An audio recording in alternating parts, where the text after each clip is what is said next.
मंगल भवन अमंगलहारी দ্রবহুসু দশরথ আচর বিহারী। যিনি সর্বদা মঙ্গলকারী এবং অমঙ্গলের বিনাশী, সেই দশরথ নন্দন রামের জীবনের গাথাই হল রামায়ণ।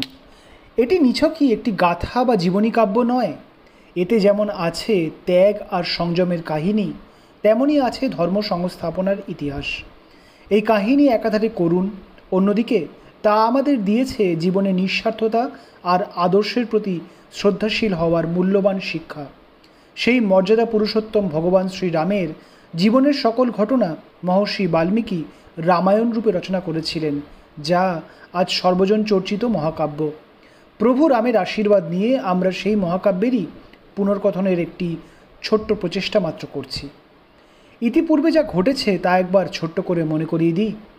মহর্ষি বিশ্বামিত্রের সাথে মিথিলাতে এসে পৌঁছলেন রাম আর লক্ষ্মণ। সেখানে মহারাজ জনক তাদের হরধনু লাভের অত্যাশ্চর্য কাহিনী শোনালেন কিভাবে ভূমি কর্ষণ করতে গিয়ে তিনি তার জ্যেষ্ঠা কন্যা সীতাকে লাভ করেন।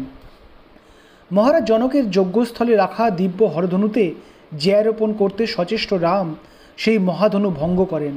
সীতার সাথে তার বিবাহ সম্পন্ন হয়। শ্রী শ্রী বিষ্ণু আর তার শক্তি দেবী লক্ষ্মীর অবতারদ্বয়ের বিবাহ দেখতে মর্তে নেমে আসেন দেবাদিদেব সহ সকল দেবগণ। বিবাহের পর পুত্র আর পুত্রবধূদের নিয়ে রাজ্যে যাত্রা করলেন মহারাজ দশরথ। তারপর কি হলো? অযোধ্যা আর মিথিলা এই দুই পরাক্রমী রাজ্যের মধ্যে পরিণয়ের মাধ্যমে এক সুদৃঢ় বন্ধন স্থাপন করে দিয়ে মহর্ষি বিশ্বামিত্র এবার হিমালয়ের উদ্দেশ্যে গমন করলেন। মহারাজ দশরথ তার পুত্র আর পুত্রবধূদের নিয়ে যাত্রা করলেন অযোধ্যার উদ্দেশ্যে। পথিমধ্যে এক স্থানে তারা অবাক হয়ে দেখলেন আকাশে উড়ন্ত পক্ষীগণ আর্ত চিৎকার করছে, মৃগগণ দক্ষিণ দিকে গমন করছে। মহর্ষি বশিষ্ঠ মহারাজের নিকটেই ছিলেন। তাকে উদ্দেশ্য করে মহারাজ দশরথ জিজ্ঞাসা করলেন, আজ এই শুভ ক্ষণে আমি আমার পুত্র আর পুত্রবধূদের নিয়ে রাজ্যে প্রত্যাবর্তন করছি। পক্ষীদের এইরূপ আর্ত কলরব কোনো অমঙ্গলের সূচনা বহন করে আনছে না তো মহর্ষি? ব্যাকুল মহারাজকে শান্ত করে বশিষ্ঠ বললেন, চিন্তার কোনো কারণ দেখছি না রাজন। মৃগদলের দক্ষিণ দিকে গমন শুভ ঘটনার ইঙ্গিত বাহক, তবে পক্ষীদের কলরব অগ্রাহ্য করবার নয়। মহর্ষি আরও কিছু বলতে যাচ্ছিলেন, সহসা প্রবল বেগে বায়ু বইতে আরম্ভ করল। যে আকাশ এতক্ষণ সূর্যালোকিত ছিল, সহসা কেউ যেন সেখানে কালো মেঘের চাদর টেনে দিল। অন্ধকার হয়ে গেল চরাচর। অযোধ্যার সৈন্যগণ ভয়ভীত হয়ে স্থাণুবৎ দাঁড়িয়ে রইল। মহারাজ দশরথের চোখেও ততক্ষণ আতঙ্কের ছায়া দেখা দিয়েছে। বৃদ্ধ হলেও তার দৃষ্টিশক্তি অতি প্রখর। দূরের বনমধ্য থেকে শুভ্র বস্ত্র ধারণকারী যে ব্রাহ্মণ তাদেরই দিকে এগিয়ে আসছেন, এই সংসারে তাকে চেনে না এমন কেউই নেই। তার নাম উচ্চারণ করলেই বিশ্বের ক্ষত্রিয় কুল আতঙ্কে অস্থির হয়ে ওঠে। ব্রাহ্মণ হয়েও যিনি ক্ষত্রিয়ের ন্যায় আচরণ করেন, সেই জামদগ্ন পরশুরাম দৃপ্ত পদক্ষেপে অযোধ্যার সৈন্যদলের দিকে এগিয়ে আসছেন দেখে মহারাজ দশরথ এবার প্রমাদ গুনলেন। একবিংশবার পৃথিবীকে ক্ষত্রিয় শূন্য করেছেন পরশুরাম। তার স্কন্ধে বিদ্যুৎ বর্ণ দিব্য ধনুর্বাণ, হাতে তার সর্বাপেক্ষা ভয়াল অস্ত্র পরশুরামের দিব্য কুঠার। মহর্ষি বশিষ্ঠ এবার কিঞ্চিত ভীত হলেন। জামদগ্ন পুনরায় ক্ষত্রিয় ধ্বংসের প্রতিজ্ঞা করেছেন কিনা বুঝতে পারলেন না তিনি। পরশুরাম সন্নিকটে এলে তিনি তাকে নমস্কার করে বললেন, স্বাগতম হে ভার্গব। আপনাকে দেখে বড়ই প্রীত হলাম বিপ্রবর, কিন্তু এই স্থানে আপনার সাক্ষাৎ পাব এই আশা করিনি। কৃপা করে আপনার সহসা এখানে এইরূপ অস্ত্র ধারণ করে আগমনের উদ্দেশ্য আমাদের জানান। পরশুরামও প্রতি নমস্কার করে বললেন, আমি এখানে কোনো যুদ্ধ কামনায় আসিনি মহর্ষি বশিষ্ঠ। এই সকল অস্ত্র সর্বদাই আমার সাথে থাকে। আমি বর্তমানে ক্ষত্রিয় ধ্বংসের ব্রত গ্রহণ করিনি। এখানে আগমনের একটি অন্য উদ্দেশ্য আছে আমার। ভগবান পরশুরাম কালস্বরূপ হয়ে আসেননি জেনে মহারাজ দশরথ মনে মনে প্রীত হলেন, কিন্তু তাও তার ভয় সম্পূর্ণভাবে দূরীভূত হলো না। নিজের রথ থেকে নেমে এলেন তিনি। ভার্গবের চরণ স্পর্শ করে বললেন, কি সেই উদ্দেশ্য? কৃপা করে বলুন হে দেব। আমি আপনার দাস হে প্রভু, আজ্ঞা করুন, কিভাবে আপনার সেবা করতে পারি। উঠুন রাজন, বললেন পরশুরাম, আপনার সেবার কোনোই প্রয়োজন নেই। আমি আসছি মিথিলা নগরী থেকে। সেখানে শুনলাম মহারাজ জনকের পরিবারে গচ্ছিত সেই বৃহৎ হরধনু আপনার জ্যেষ্ঠ পুত্র রাম জ্যারোপণকালে ভগ্ন করে দিয়েছে, এ কথা কি সত্য? হ্যাঁ ভগবান, বললেন দশরথ। রাম মহর্ষি বিশ্বামিত্রের সাথে মিথিলা নগরীতে যজ্ঞ দর্শন নিমিত্ত গিয়েছিল। মহর্ষির আদেশেই সে সেই ধনুতে জ্যারোপণ করতে যায়, কিন্তু কিভাবে জানি সেই দিব্য ধনু ভগ্ন হয়ে গেল। মিথিলার জ্যেষ্ঠ রাজকুমারী সীতার সাথে রামের বিবাহ সম্পাদন করেছেন মহর্ষি বশিষ্ঠ, মহর্ষি বিশ্বামিত্র আর ঋষি শতনন্দ। আচ্ছা তাই নাকি? পরশুরামের ওষ্ঠে কিঞ্চিৎ যেন ব্যঙ্গ ফুটে উঠল। তা বেশ, রামকে ডাকুন একবার। সে যদি হরধনু ভঙ্গ করতে পারে, তাহলে আমার কাছে থাকা এই বৈষ্ণব ধনুতেও জ্যারোপণ করতে পারবে। তা যদি সে পারে, আমি তার সাথে দ্বন্দ্বযুদ্ধ করব। ডাকুন মহারাজ আপনার জ্যেষ্ঠ নন্দনকে, দেখি সে কত বড় বীর। পরশুরামের এহেন কথায় আতঙ্কিত হয়ে ওঠেন দশরথ। করজোড়ে বললেন, এ কি অনর্থ করতে চাইছেন আপনি হে মহর্ষি? ত্রিভুবন জানে আপনি অস্ত্রবিদ্যায় স্বয়ং দেবাদিদেবের সমতুল্য। আপনার সাথে দ্বন্দ্বযুদ্ধ করবার দুঃসাহস স্বয়ং দেবতাগণ করেন না, সেখানে আমার পুত্র রাম তো নিতান্তই বালক। সে আপনার হস্তে নিহত হলে আমি যে জীবিত দশাতেই মৃত্যু যন্ত্রণা ভোগ করব। হে ভগবান, এর থেকে ভালো হয় আপনি আমার প্রাণ গ্রহণ করুন, কিন্তু আপনার দুটি চরণ ধরে প্রার্থনা করছি ভগবান, আমার পুত্রদের অভয় দিন। না রাজা, আমি তা করব না, বললেন পরশুরাম। আমি যা প্রতিজ্ঞা করি তাই করি, তা আপনি জানেন। ডাকুন রামকে। পরশুরাম নিজের বাক্যে অটল রইলেন। অগত্যা মহর্ষি বশিষ্ঠ রামকে ডেকে আনলেন। রাম এসে করজোড়ে দণ্ডায়মান হলেন পরশুরামের সম্মুখে। তাকে দেখে পরশুরাম বললেন, ও তুমি রাম? তা বেশ, বেশি বাক্য ব্যয় করে লাভ নেই। এই নাও আমার বৈষ্ণব ধনু, এতে জ্যারোপণ করো দেখি। যদি পারো আমার সাথে যুদ্ধ করবে তুমি, নাও। এই বলে এক বিশাল ধনু রামের দিকে এগিয়ে দিতে দিতে পুনরায় বললেন, দেব স্থপতি বিশ্বকর্মা এই ধনু নির্মাণ করে বৈকুণ্ঠপতি বিষ্ণুকে উপহার স্বরূপ দিয়েছিলেন। বিষ্ণু এই ধনুক ঋচিককে দেন, ঋচিক দেন আমার পিতা জামদগ্নিকে। একদা আমার পিতার হাতে এই ধনু ছিল না, তাই সেই দুর্বল ক্ষণে কার্তবীর্যার্জুন আমার পিতাকে হত্যা করেছিল। আমি তাই 21 বার ক্ষত্রিয় সংহার করেছি। এখন দেখি তোমার সামর্থ্য কদ্দূর। রাম প্রত্যুত্তরে শুধু মৃদু হাস্য করলেন। তারপর পরশুরামের থেকে সেই ধনু নিয়ে অবহেলায় তাতে জ্যারোপণ করলেন ও এক গম্ভীর টঙ্কার তুললেন। সেই দিব্য ধনুর টঙ্কারে সকলের হৃদকম্প হলো। মহারাজ দশরথ আতঙ্কের শেষ সীমায় পৌঁছে গিয়েছেন।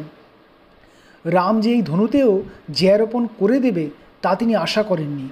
কিন্তু এবার যে পরশুরাম যুদ্ধ করতে উদ্যত হবেন, পুত্রের প্রাণ রক্ষার্থে তিনি কিছুই করতে পারবেন না ভেবে নিজেই নিজেকে অভিশাপ দিতে যাবেন, এমন সময় ঘটল এক অদ্ভুত ঘটনা।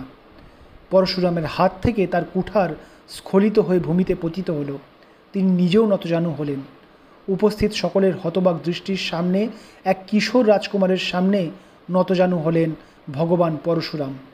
তার মুখে তখন আর কোনোই ক্রোধ বা ব্যঙ্গের লেশটুকুও নেই। দুই চোখ বেয়ে নামে আসছে আনন্দাশ্রু। বিগলিত কণ্ঠস্বরে বললেন, আমার অপরাধ মার্জনা করুন হে সুরেশ্বর, আমি বৃথাই আপনার সামর্থ্যকে সন্দেহ করেছিলাম। সকলে হতবাক হয়ে দেখছেন এই দৃশ্য। এই দিব্য দৃশ্যের সাক্ষী থাকতে সূক্ষ্ম দেহ ধারণ করে স্বর্গের দেবগণেও নেমে এলেন পৃথিবীতে। পরশুরাম বলে চললেন, বিশ্বামিত্র আমাকে আপনার প্রকৃত পরিচয় দিয়েছিলেন, কিন্তু মূঢ় আমি বিশ্বাস করিনি। মূর্খের ন্যায় আপনার সামর্থ্য পরীক্ষা করতে গিয়ে অমার্জনীয় অপরাধ করেছি। আপনি এই ধনু অবহেলায় হাতে নেওয়ার সাথে সাথেই আমি বুঝেছি আপনি স্বয়ং জগৎপালক শ্রী বিষ্ণু। শাস্তি দিন আমাকে প্রভু, শাস্তি দিন। উঠুন মহর্ষি, উঠুন। মিষ্ট হেসে বললেন রাম, আপনি মহাতেজা ঋষি, আপনার এইভাবে বিলাপ করা শোভনীয় নয়। আমি আপনাকে শাস্তি কেন দেব ঋষিবর? আপনি আপনার যথোচিত কার্যই করেছেন, তবে আপনার দর্প চূর্ণ হলো, এটাই আপনি শাস্তি হিসাবে গণ্য করতে পারেন। ধন্য হলাম প্রভু, ধন্য হলাম। উঠে দাঁড়ান পরশুরাম, আমি প্রায়শ্চিত্ত করতে মন্দার পর্বতে গমন করছি, আদেশ দিন। তথাস্তু, বললেন রাম। তারপর তিনি ফিরে গেলেন মহারাজ দশরথের কাছে। পুত্রকে নিজের কাছে ফিরে পেয়ে দশরথ যেন জীবন ফিরে পেলেন। আর মহর্ষি পরশুরাম যেমন উল্কার মতো এসেছিলেন, তেমনই উল্কা গতিতে সেখান ত্যাগ করে মন্দার পর্বতে গমন করলেন। অযোধ্যার সেনাদল স্বস্তির নিঃশ্বাস ত্যাগ করল। সকলে পুনরায় যাত্রার জন্য প্রস্তুত হল। অযোধ্যায় প্রত্যাবর্তন করলেন মহারাজ দশরথ। রাজপুরীতে আনন্দোৎসবের আরম্ভ হলো। তিন মহারানী কৌশল্যা, কৈকেয়ী আর সুমিত্রা নবপুত্রবধূদের বরণ করে নিলেন। সকলে মিলে গৃহদেবতার পুজো করে নিজ নিজ পত্নীদের সাথে সুখে দিনাতিপাত করতে লাগলেন চার রাজকুমার। জ্যেষ্ঠ কুমার রাম নিজেকে পিতার সেবায় উজাড় করে দিলেন। তার মিষ্ট স্বভাবের কারণে অযোধ্যাবাসী সকলেই মুগ্ধ আর অনুরক্ত হল। চারিদিকে জ্যেষ্ঠ কুমার রামের নামে কেবল উচ্চ কণ্ঠে প্রশংসা শুনে মহারাজ দশরথ অত্যন্ত গর্বিত বোধ করতে লাগলেন। এদিকে নিজের গার্হস্থ্য জীবনেও রাম আর সীতার মধ্যে গভীর প্রণয়ের বন্ধন স্থাপিত হলো। আর তা হবে নাই বা কেন? স্বয়ং বৈকুণ্ঠপতি আর তার শক্তি অবতার ধারণ করে এসেছেন। দুজন দুজনেরই পরিপূরক। এক নিবিড় সুখ স্বপ্নের ন্যায় অতিবাহিত হতে লাগলো সকলের জীবন। বিবাহের কিছুদিন পর কুমার ভরত শত্রুঘ্নকে নিয়ে তার নিজের মাতুরালয়ে কেকয় রাজ্যে গমন করলেন। সেখানে বহু আদর যত্ন আর সুখ ভোগের মধ্যেও দুই কুমার সর্বদা তাদের বৃদ্ধ পিতাকে স্মরণ করতেন। জ্যেষ্ঠ ভ্রাতা এর অদর্শনে সর্বদাই মনোকষ্টে থাকতেন। দশরথ তার এই দুই পুত্রের অদর্শনে কাতর হয়ে থাকতেন। নিজের চার পুত্রকেই তিনি সমজ্ঞান করতেন, তথাপি রাম তার অধিক প্রিয় ছিলেন। মহারাজ চারিদিকে রামের সুখ্যাতি শোনেন, গর্বে প্রশস্ত হয়ে ওঠে তার বক্ষ। একদিন তাই সিদ্ধান্ত নিয়েই ফেললেন মহারাজ, নিজের জীবদ্দশাতে রামকে তিনি সিংহাসন অর্পণ করবেন। তারপর নিজে এই রাজ্য শাসন থেকে অবসর নিয়ে বাকি জীবন আনন্দে ব্রাহ্মণ সঙ্গ করে অতিবাহিত করবেন। নিজের মনের এই ইচ্ছা তিনি একদিন মহামন্ত্রী সুমন্ত্র, মহর্ষি বশিষ্ঠ ও নিজের অতি বিশ্বাসী কিছু অমাত্যকে জানালেন। শুনে অতিমাত্রায় প্রীত হলেন তারা। সুমন্ত্র বললেন, এই যে অতি উত্তম বিচার মহারাজ, কুমার রাম সর্বতোভাবে রাজ্য শাসনের জন্য উপযুক্ত। আপনি উচিত সিদ্ধান্তই নিয়েছেন। আমার সাথে মহর্ষি বশিষ্ঠ সম্মত হবেন আশা রাখি। নির্দ্বিধায় বললেন মহর্ষি বশিষ্ঠ, মহামন্ত্রী সঠিক বলছেন রাজন। রাম সিংহাসনে আরোহণ করবার উপযুক্ত বয়সে উপনীত হয়েছে, আর তার মতো যোগ্য উত্তরাধিকারী সম্ভব নয়। আপনার সিদ্ধান্ত প্রশংসনীয়। উপস্থিত অমাত্যগণও সানন্দে সহমত প্রকাশ করলেন। সুমন্ত্র বললেন, আজ্ঞা করুন মহারাজ, আমি তাহলে রামের যৌবরাজ্যে অভিষেকের আয়োজন করি। দশরথ প্রীত হয়ে সম্মত জানালেন। সমগ্র অযোধ্যা নগরীতে সাজো সাজো রব উঠল। জ্যেষ্ঠ কুমার রাম যুবরাজ পদে আসীন হবেন। অবশেষে চৈত্র মাসের পুষ্য নক্ষত্র যোগে জ্যেষ্ঠ কুমার রামকে যৌবরাজ্যে অভিষিক্ত করবেন, এইরূপ স্থির করে মহারাজ দশরথ রামকে নিজের কক্ষে ডেকে পাঠালেন। রাম এলে বললেন তিনি, পুত্র, আমি বৃদ্ধ হয়েছি, দীর্ঘ আয়ু ভোগ করেছি, বহু অভীষ্ট বস্তুও লাভ করেছি, দান ধ্যান করে বহু যজ্ঞাদিও সম্পন্ন করেছি। আমি তোমাকে পুত্র হিসেবে লাভ করেছি। আমি আমার কাছে বিরাট প্রাপ্তি। আমার আর কোনোই ঋণ নেই, কেবল একটি মাত্র কর্ম বাকি আছে আমার। তা এবার আমি তোমাকে যৌবরাজ্যে অভিষিক্ত করে সম্পন্ন করব। আগামীকাল পুষ্যা নক্ষত্র যোগে তোমাকে যুবরাজ পদে বরণ করা হবে। তুমি আজ বধূমাতা সীতার সাথে উপবাস করে কৃচ্ছ সাধন করো। এইরূপ কার্যে বহু বিঘ্ন আসে, সাবধানে থেকো। যথা আজ্ঞা পিতাশ্রী, বললেন রাম। কিন্তু এই সময়ে ভরত আর শত্রুঘ্ন এখানে নেই। ওরা রাজ্যে ফিরে এলে তখন কি আয়োজন করা সম্ভব ছিল না? এই কথা সত্য পুত্র যে ভরত এখানে নেই, সে ধর্মপ্রাণ আর তোমার একান্ত অনুগতও বটে, বললেন মহারাজ। কিন্তু কি জানো, সময়ের প্রভাবে অতি বড় ধার্মিকও অধর্ম করে বসে। আমার মতে এখনই উপযুক্ত সময়। ভরত শীঘ্রই ফিরে আসবে। এখন যাও পুত্র, মহর্ষি বশিষ্ঠ তোমাকে আর সীতাকে কৃচ্ছ সাধনের সঠিক উপাচার বলে দেবেন। যথা আজ্ঞা পিতাশ্রী, এই বলে রাম প্রস্থান করলেন। দশরথ প্রসন্ন চিত্তে নিজের শয্যায় শয়ন করলেন। রাম তার পিতার আবাস থেকে নির্গত হয়ে মাতা কৌশল্যার আবাস ভবনে গমন করলেন। দেবী কৌশল্যা তখন ইষ্টদেবতার পুজোয় নিমগ্ন ছিলেন। তার সাথে সেখানে দেবী সুমিত্রা আর লক্ষ্মণও ছিলেন। দুই মাতাকে প্রণাম করে পিতার সংকল্পের কথা জানালেন রাম। শুনে অত্যন্ত প্রীত হলেন কৌশল্যা এবং সুমিত্রা। রামকে বহু আশীর্বাদ জানালেন তারা।